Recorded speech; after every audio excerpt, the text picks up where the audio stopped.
tiempos que van a ocupar que nosotros les enseñemos a resolver sus conflictos y en otros casos van a tener muchos problemas de organización. Pero parte de la formación es eso, ¿verdad? Estar atentos como docentes a todo ese tipo de situaciones que ellos van a enfrentar en sus procesos de aprendizaje. Lo otro importante de la experiencia de don Mario es que podemos ver cómo a la hora de involucrarse el estudiante en su proceso, también piensa en cómo evaluar ese proceso, ¿verdad?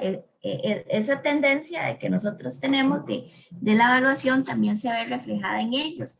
Y ellos construyeron sus rúbricas ¿verdad? Y sus criterios con base a lo que ellos estaban trabajando. Entonces, vean que a veces el docente sí le plantea la rúbrica, tenga, esto es lo que tiene que entregar, pero a veces lo que sucede es que los estudiantes, primero, en algunos casos no tienen clara la comprensión de qué implica esa rúbrica, ¿verdad? Y cómo me va a ayudar a mí. La idea de la rúbrica además es que me ayude a mí también a orientarme y qué es lo que yo tengo que hacer, ¿verdad? Pero no, parece que no está hecha con esa intención tampoco. Entonces ellos plantearon una rúbrica con base al trabajo que ellos estaban haciendo, examinaron sus propias actividades. Incluso para hacer esa rúbrica, ellos tuvieron que haber pensado sobre qué roles están haciendo, qué roles están cumpliendo en la actividad y cuáles son los elementos que componen toda ese proceso. Entonces vean o sea, este tipo de actividades son fundamentales porque hacen pensar al estudiante sobre sí mismo. Sobre el asunto de las evaluaciones de las metodologías activas, hoy vamos a ver esto por encimita, pero yo esperaría ya mañana en la primera parte desarrollar un poquito de esto para que ya nos quede claro. Yo creo que en algunos casos ustedes ya han tenido experiencia con estos sistemas de evaluación, pero habíamos hablado, ¿verdad?, que la evaluación de las metodologías activas se basa mucho en lo que es el proceso en sí, ¿verdad? O en todo el sistema, ni siquiera es en el proceso, es en todo el sistema, en toda la actividad, ¿verdad? Que se va a desarrollar, en todo más bien en todo el desarrollo, ¿verdad? De la actividad.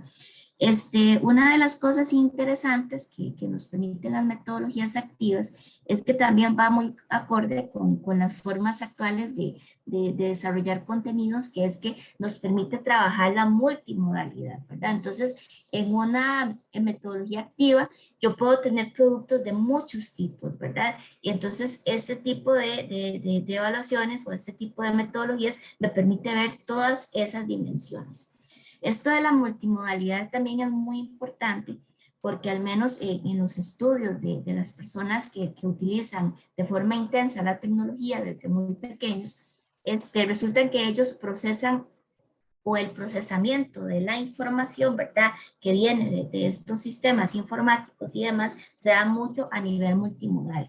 Entonces estamos hablando de que ya ellos no únicamente leen un libro, o sea, se leen el libro, sino que ven un video, escuchan un podcast, van a una página, revisan un blog, incluso entrevistan a una persona, ven la entrevista de alguien, entonces vean que son muchos formatos. Entonces, estas metodologías activas, además de que me permite a mí desarrollar productos muy diversos, me permite a mí también evaluar esa multimodalidad. Estamos hablando de que muchas veces ya los estudiantes no nos presentan un trabajo escrito, nos presentan un video, ¿verdad? Entonces, todo ese tipo de cosas resultan importantes. Y la multimodalidad también resulta muy importante porque las hace muy vivenciales. ¿Por qué? Porque muchos de estos productos ellos mismos los desarrollan, ¿verdad? Estamos viendo, por ejemplo, la forma en esta actividad de don Mario, ellos se organizaron, ¿verdad? Ellos distribuyeron actividades, construyeron roles para poder llevar a cabo esas actividades. ¿Y eso qué es lo que implica? Que ellos están viviendo, ¿verdad?, en sí mismos, siendo parte de esa situación. Entonces, eso es bastante relevante. Y Melissa, que ¿sí? discúlpame, que por cierto, Ajá. obviamente les pasó como nos pasa a nosotros. El ponerlos en el rol nuestro es importante, por muchas razones. porque ellos se sintieron en conflictos. O sea, ponerlos de frente a la complejidad de la tarea que nosotros asumimos a diario. Y eso los hace tomar también más conciencia de ellos de lo complejo que es su propio proceso de aprendizaje. O sea, son algunas cuestiones importantes. Por último, discúlpame aprovechar también porque lo que hago es compartir cosas que voy interpretando y que me parece un poquito por la experiencia que son fundamentales. Luis, por ejemplo, en esto que tú estás acabando de explicar, de estas tareas que son complejas, que tienen un grupo de actividades o que ponen en acción el desafío del estudiante de ver un audiovisual, de leer un documento. Hay algo importante. Yo no sé, pero en mi experiencia, muchas veces los estudiantes escriben largos párrafos. Si le pedimos hacer un ensayo, por ejemplo, unos párrafos enormes, pudieran ser varios párrafos, y me encuentro muchas veces con una dificultad, que dicen poco en muchas palabras. Y aquí vuelvo a lo que decía Luis. Hay habilidades fundamentales que están dentro del elemento de comunicación, la habilidad de la lectoescritura, del análisis y la síntesis, que es la categorización. O sea, nosotros creo que tenemos una cuestión que me parece que no lo vamos a lograr nunca de modo aislado, sino desde un consenso del colectivo docente, donde pueden haber algunas necesidades que son prioridades para los estudiantes. Hay un micrófono abierto, creo, por ahí, por favor. No, el problema es que jueves y viernes por acá pasa todo tipo de gente, entonces... Perfecto. Entonces, ¿qué ocurre? Que esa habilidad de categorizar como una habilidad parte de lo que nosotros debemos incorporar en todas esas habilidades de lectoescritura, de análisis, de síntesis. Y la relación entre esas categorías en cuanto a su significado son cuestiones fundamentales, que por eso muchas veces al estudiante le cuesta hasta trabajo en el cómo estudiar. ¿Cómo estudio? Encontrando esas relaciones, esos significados que pasan después, como ya se ha explicado, a esa llamada memoria a largo plazo, y cuáles son las cosas que la memoria misma, por no poder acumular toda la información, pues desecha otras. Entonces, ¿con qué debe quedarse el estudiante en ese proceso de asimilación e incorporación? O sea, son siempre, por lo menos a mí en lo personal, me inquietan, ¿no? Y son algunas cosas que también estoy aprendiendo en el curso este que ustedes están compartiendo. Gracias. Gracias, don Mario. Bueno, ahí señaló unas cosas que ahorita recordé. Bueno, cuando nosotros estamos trabajando este tipo de actividades, y bueno, y en esta cuestión de la categorización, o sea, la categorización es como, es muy complejo, es un proceso muy complejo, pero es como el nivel inicial. O sea, si yo soy capaz de ayudarle al estudiante a estructurar esos conceptos, recuerden que los estudiantes no todo les sucede que de forma espontánea ya organizan los contenidos. O sea, a veces hay que ayudarles a decir. Entonces hay que, por ejemplo, cuando nosotros vemos un contenido, qué sé yo, un concepto en específico, nosotros no solamente podemos decirle, bueno, léase esto para ver qué entiende usted, no. O sea, también tenemos que darles recursos que le permitan ver las dimensiones de ese concepto, ver las características de ese concepto, de tal forma que puedan comprenderlo y verlo cómo se utiliza, ¿verdad? Porque el problema es que ahí, ¿verdad? Otra responsabilidad del rol docente es ver qué tipo de materiales, qué tipo de recursos le está ofreciendo al estudiante para poder alcanzar esas intenciones que se está planteando. Si yo les doy una lectura que no dice nada, por ejemplo, estoy viendo emociones y le doy el libro de inteligencia emocional de Goleman, probablemente esa persona no va a entender nada de lo que son las emociones. Entonces vean que ahí también está el papel muy importante del estudiante a la hora de seleccionar el material, de seleccionar los recursos que yo voy a utilizar. Si una lectura no es una lectura que me está ayudando a mí para que el estudiante comprenda un contenido, yo tengo que revisar si esa lectura realmente me es útil o no, ¿verdad? Porque una de las cosas importantes es que primero el estudiante sepa qué es ese concepto para que pueda después entender cuáles son las dimensiones, cuáles son las características y tenga una mejor apropiación de eso y que pueda, en verdad, establecerlo como una categoría. Entonces, cuando ya yo tengo una categoría establecida, los demás conocimientos van a ser más fáciles de asumir. ¿Por qué? Porque ya yo tengo las relaciones. Por eso yo les decía esto de que nosotros cuando hacemos una planificación didáctica, sí es importante verlo como si fuera que vamos a contar una historia, ¿verdad? Entonces, cuando nosotros contamos una historia, casi siempre lo hacemos en un orden y lo hacemos, incluso tenemos formas diferentes de contar la historia y demás, y hay un hilo conductor, ¿verdad? Entonces nosotros cuando contamos una historia queremos que les quede algo a los demás. Entonces más o menos la planificación didáctica podríamos verlo como esa forma, como una forma de contarle una historia al estudiante para poder alcanzar ciertos conocimientos. Entonces, me parece como muy importante esto que mencionó Mario y tomar en cuenta esta otra situación, ¿verdad? Que tampoco es que las personas categorizan así de repente, a veces hay que ayudarlos especialmente cuando se trata de conceptos nuevos, ¿verdad? Y que son conceptos que incluso pueden ser fundamentales para su profesión.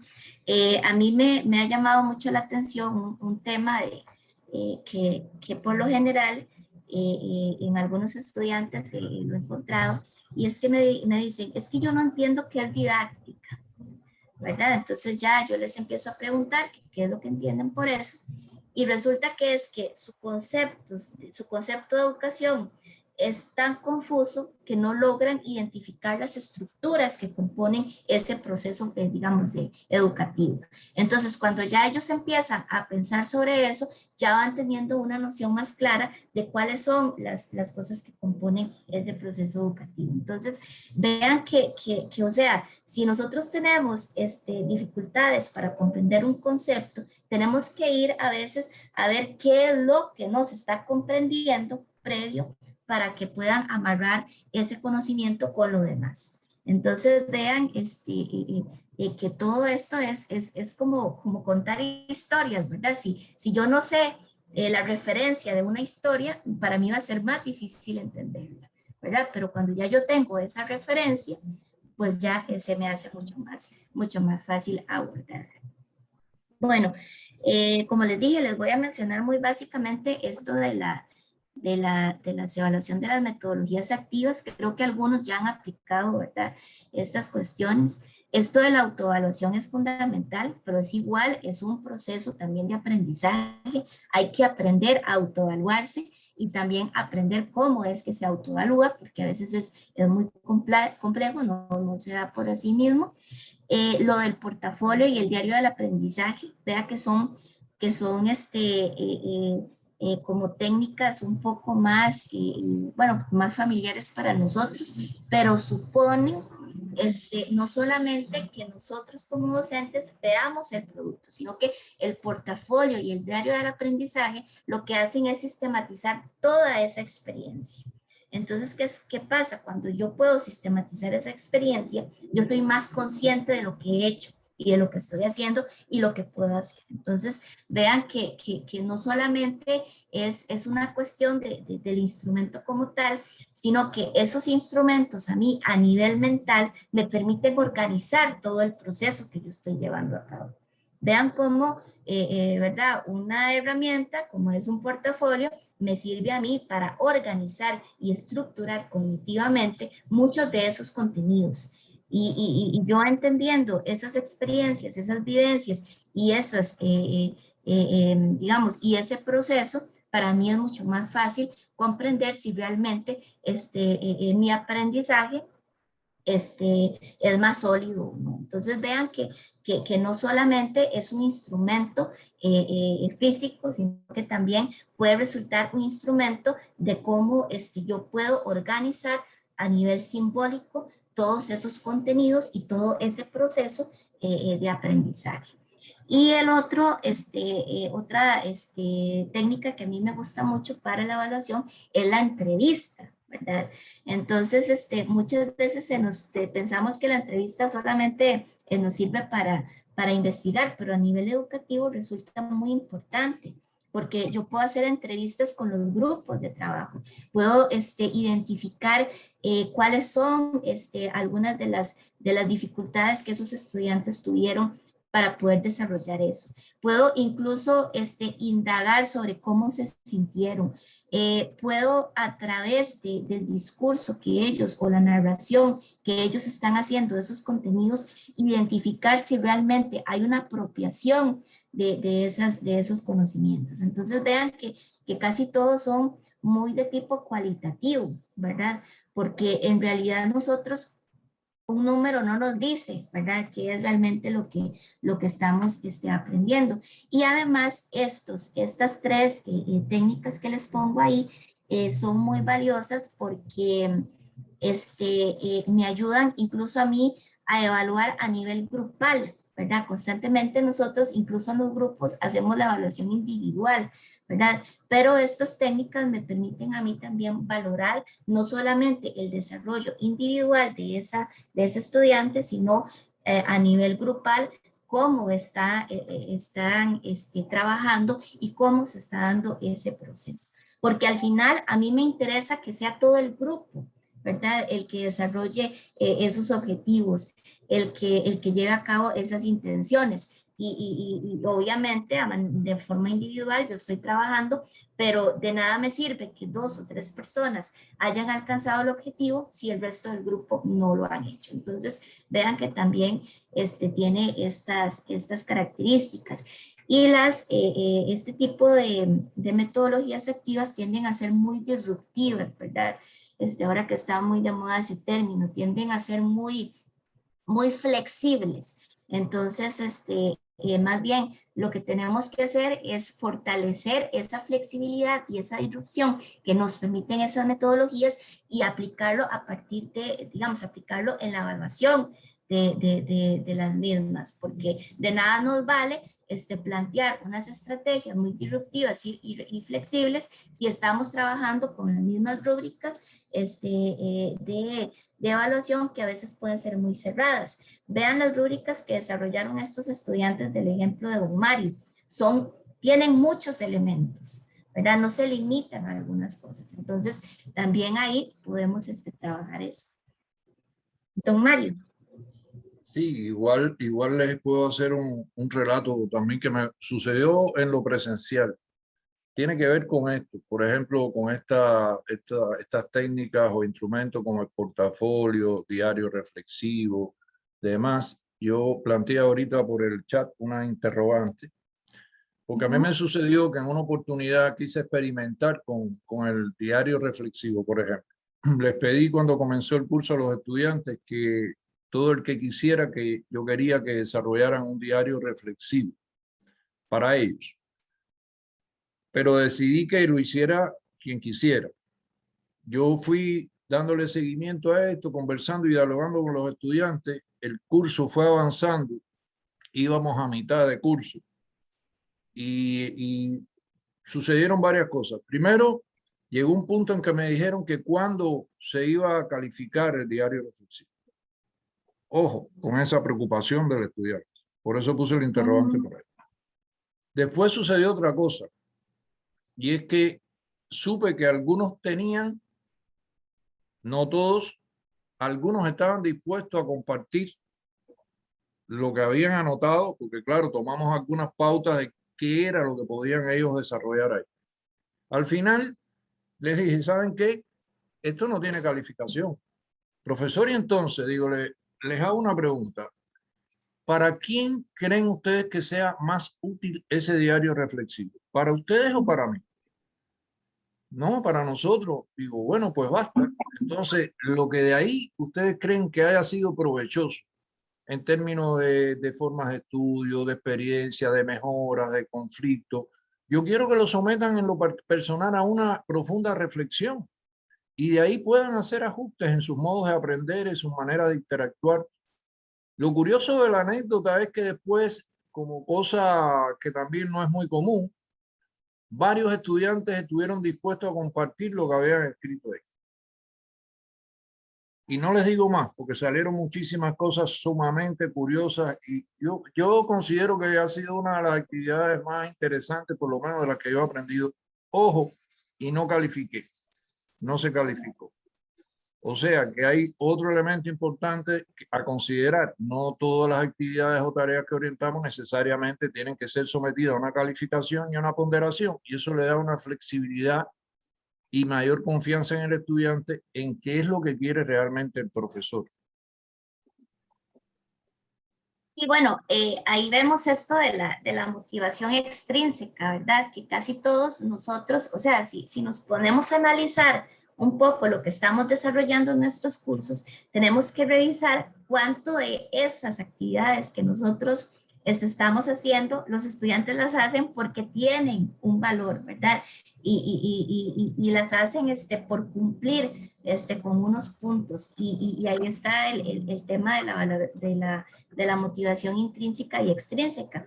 Que en este caso, por ejemplo, estas técnicas de evaluación, ¿verdad?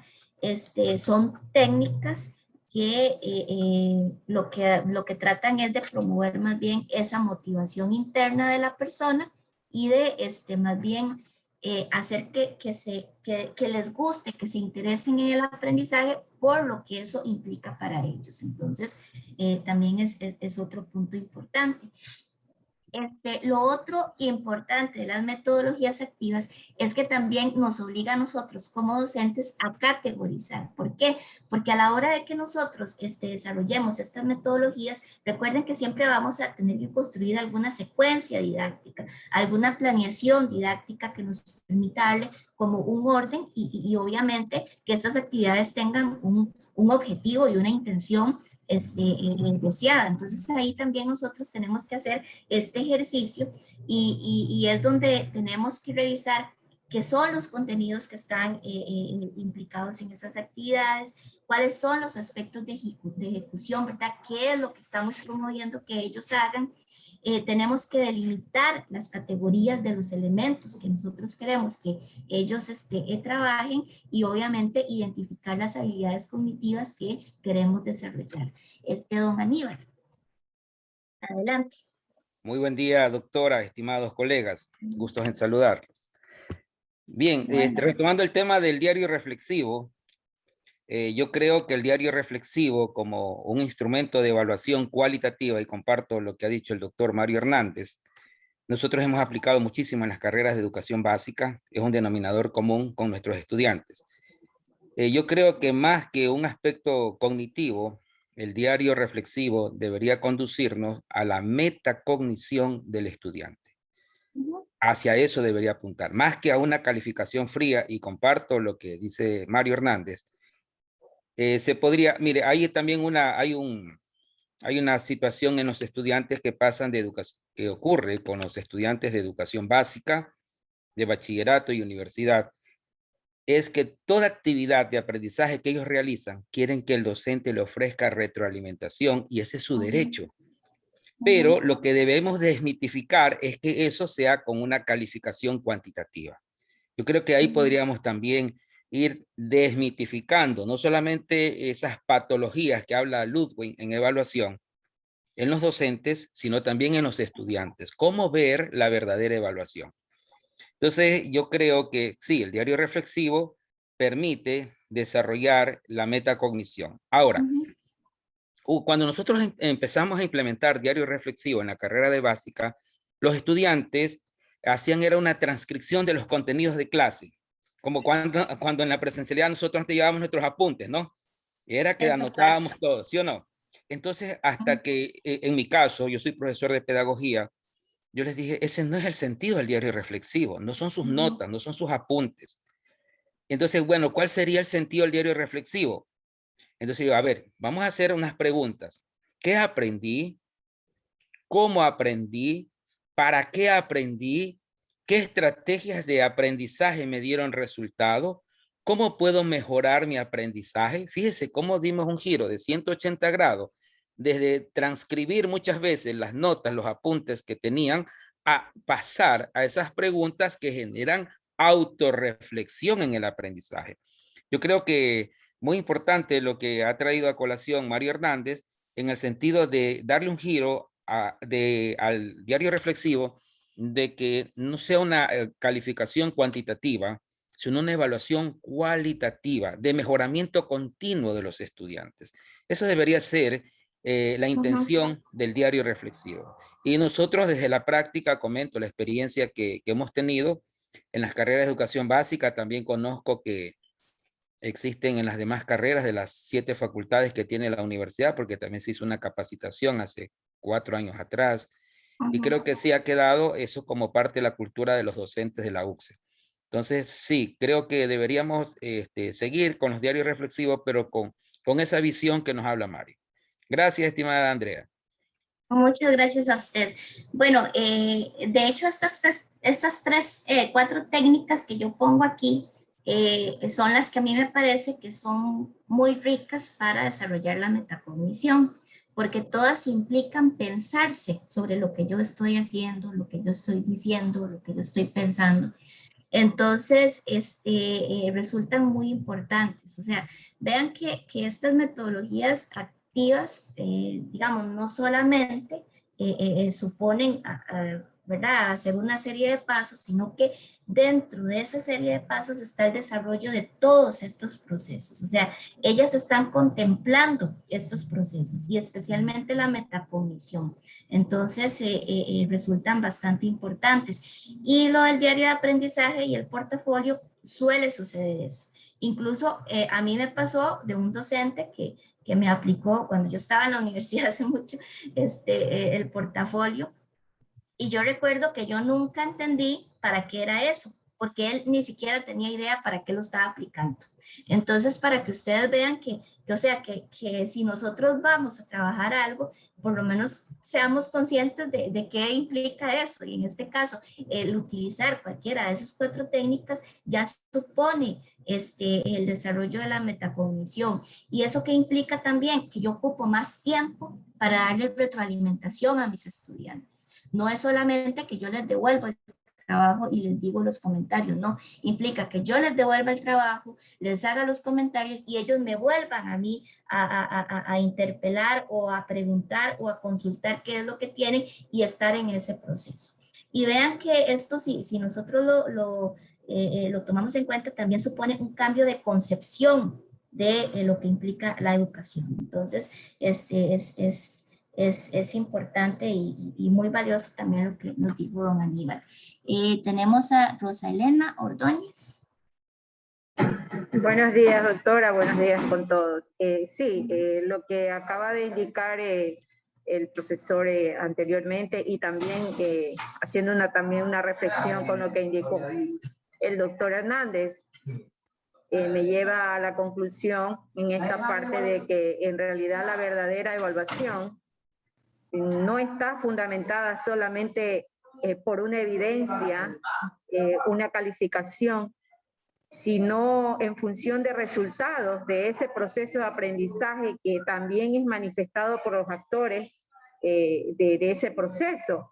Por ejemplo, la satisfacción de lograr el aprendizaje significativo, lograr que los estudiantes hagan una autorreflexión del mismo y también haber logrado la articulación entre el currículo flexible, la metodología y precisamente una eficiente aplicación de la autoevaluación. Y creo que este curso nos ha enriquecido muchísimo para poder lograr esa articulación.